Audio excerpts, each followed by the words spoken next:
The creation story that we find in the book of Genesis, I believe, can be greatly illuminated and enhanced by an understanding, a basic understanding of the creation stories of other ancient Near Eastern cultures. If we look at the Babylonians, for example, it's quite interesting. I'll try to sum it up very succinctly, but they believe that that water was on the face of the earth from the very beginning. So in that sense, it parallels the biblical text. But they believe that this water was composed of two different elements. There was a sweetwater ocean that they called Apsu, and there was a saltwater ocean that was called Tiamat. And Apsu was the male, and Tiamat was the female. Now, they were also represented in the Babylonian worldview as these two great sea monsters. When the waters mixed, the salt water and the seawater, the sweet water, they would give rise to the gods. So it was sort of an act of procreation. And they believed that every generation of the gods, was produced by this mingling of the waters between the male and the female.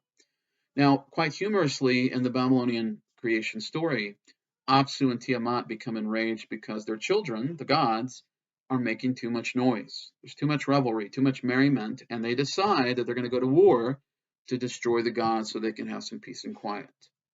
Now, the gods find out about this, and they elect Marduk, who many people know, to lead the battle against essentially their parents.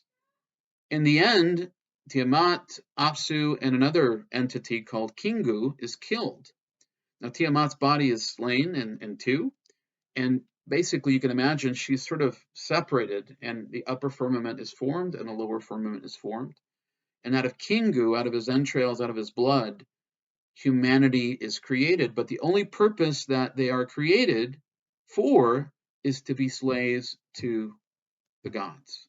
They are to sow, they're to till, they're to reap, and they're to give their food to feed the gods. It's a very interesting point of view. And if you look at the Babylonian way of life, you can see the hierarchy that exists, in terms of servitude and so forth. Now, the biblical tradition is very interesting because it also, as I mentioned, has the water as a fundamental element of creation. But what's interesting, of course, is that ultimately Hashem is the source of all things. Even the great sea monsters are, in fact, mentioned in the book of Genesis. The Tananim, they're mentioned, they're there. But they're mentioned almost in passing, and he created the great sea monsters as well.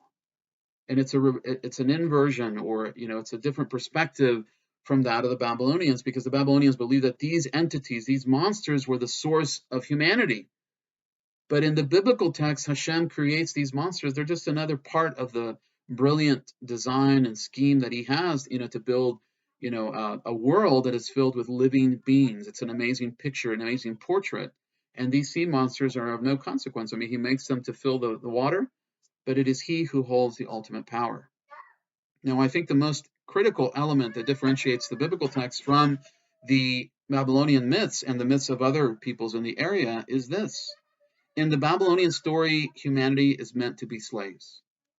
But when Adam and Chava sin, the Torah tells us that Hashem walked in the garden. And what does he say? And I think these are the most powerful words that we find, not only in this week's Parashat, but essentially throughout the Tanakh. He says, Adam, where are you? Because Hashem was looking to have a relationship, to engage with his creation.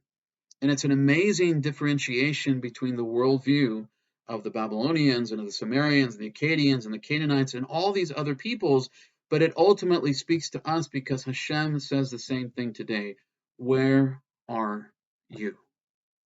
And I think that is what differentiates the biblical text from all these other traditions and other religious traditions that may have a very different view on the importance of humanity. God desires, Hashem desires to have interaction, engagement, and fellowship, relationship with his creation.